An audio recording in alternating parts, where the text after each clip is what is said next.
গৌহাটি থেকে ফিরে আসার দিন সকালবেলায় বেরিয়েছিলাম উমানন্দা মন্দির ভ্রমণ করতে। আর সেখান থেকে ফিরে এসেই রেডি হয়ে আমাদের বিকালে ট্রেন ছিল। তো ভাবলাম এই মাঝের সময়টা অল্প একটু সময় আশেপাশে কোনো তীর্থস্থান বা মন্দিরে ঘুরে আসা যাক।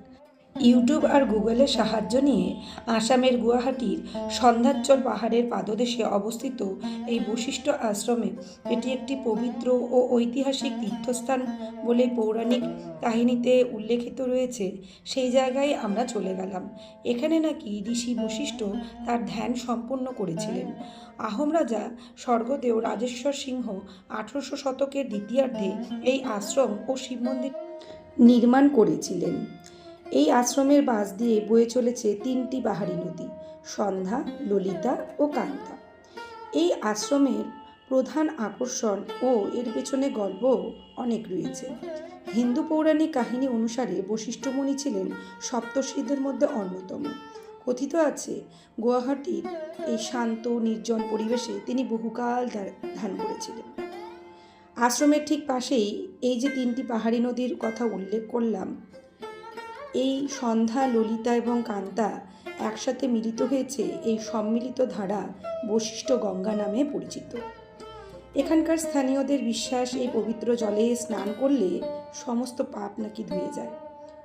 18 শতকে আহোম রাজা স্বর্গদেও রাজেশ্বর সিংহ এই মন্দিরটি যখন নির্মাণ করেছিলেন, তিনি এই আশ্রম পরিচালনার জন্য 835 বিঘা জমিও দান করেছিলেন। এই নদীর মিলনস্থলে যেখানে বশিষ্ঠ মুনি বসে ধ্যান করতেন, সেই জায়গাটি শহরের কোলাহল থেকে দূরে। সন্ধ্যাচল পাহাড়ের সবুজ অরণ্য ও প্রাকৃতিক ঝর্ণার মাঝে এটি এক অপূর্ব আধ্যাত্মিক পরিবেশকে তৈরি করেছে। এই মন্দিরের মধ্যেই মুনি শেষ বয়সে নাকি দীর্ঘকাল ধ্যান তপস্যা করতে করতে সমাধি গ্রহণ করেছিলেন। তার পায়ের ছাপ এবং সেই গুহায় তার সমাধিস্থলকে ঘিরেই ভক্তদের কাছে অত্যন্ত শ্রদ্ধার জায়গা এটি হয়ে উঠেছে। আমরাও এখানে গিয়ে এই ঝর্ণার জলকে নিজের মাথায় দিয়ে নিজেদেরকে পবিত্র অনুভব করেছি। সঞ্জয়কে বলছিলাম যে তুমি একটু এই সুন্দর পরিবেশে একটু ধ্যান করার চেষ্টা করো তো। তা আসলে এখানে আশেপাশে এখন এই মন্দিরের জায়গা অনেক মানুষই ঘুরতে যায়, আর ঘুরতে যাওয়ার জন্য সবসময় এখানে একটা কোলাহলপূর্ণ পরিবেশ তৈরি হয়। কিন্তু সত্যি সত্যি ভেবে দেখুন তো, যদি এটা খুব একটা শান্ত পরিবেশ থাকে, এই আশেপাশে পশু পাখি সবাইকে নিয়ে যে একটা নির্মল পরিবেশ গড়ে উঠেছে, এখানে ধ্যানমগ্ন করাটা কিন্তু সেই কালে কোনো অসুবিধাজনক গল্প নয়।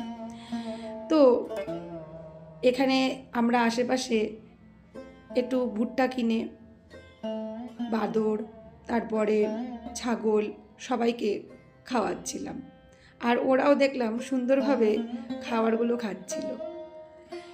এখানে কিছু কিছু বাদর তো আবার সঞ্জয়ের উপরে হিংসাও করছিল। এই যে তারই একটা ঝলক দেখো, এত নাকি ভালোবেসে ফেলেছে ওকে যে পাশের বাদরের সাথে কেন দিচ্ছে ও আর ওই বাদরটাকে কেন দিচ্ছে না, এই নিয়ে তার হিংসার শেষ নেই। তারপরে এখানে আমাদের এসে হাজির হলো ছাগল মহারাজ। এই ছাগল মহারাজও সুন্দর পপকর্ন খেলো। এখানে না দেখলে আমি হয়তো জানতেই পারতাম না যে ছাগলও পপকর্ন এত সুন্দর খায়। দেখুন তো, আমাদের মতোই খাচ্ছে, কিন্তু দেখলে কোনোভাবেই মনে হবে না যে ছাগল ঘাস খায়। আমার তো দেখে মনে হচ্ছে ওরা পপকর্নটা বেশ ভালোই বাসে। এর নিচেই মা দুর্গা ও গণেশ মন্দির ছিল। এটাও একটা ভিতরে গুহার মধ্যেই একটা পাহাড়ের মতো ঢিপি করা, তার মধ্যেই কিন্তু মা দুর্গা এবং গণেশ মূর্তি খনন করা রয়েছে। আর বাইরের দিকে এই বশিষ্ঠ মুনির একটা মূর্তি তৈরি করা রয়েছে। এর বাইরে আমি এই মুশিক মহারাজ অর্থাৎ গণেশ ঠাকুরের বাহন এই ইঁদুর মহারাজকে এখানে সুন্দরভাবে দেখলাম। আগে কোনো মন্দিরে এত বড় মুশিক মহারাজকে কিন্তু আমি দেখিনি, কিন্তু এই মন্দিরেই প্রথম চোখে পড়ল। মূর্তিটা কিন্তু খুব বিশেষ ভালোই লাগলো। আপনাদের কেমন লাগলো জানাবেন।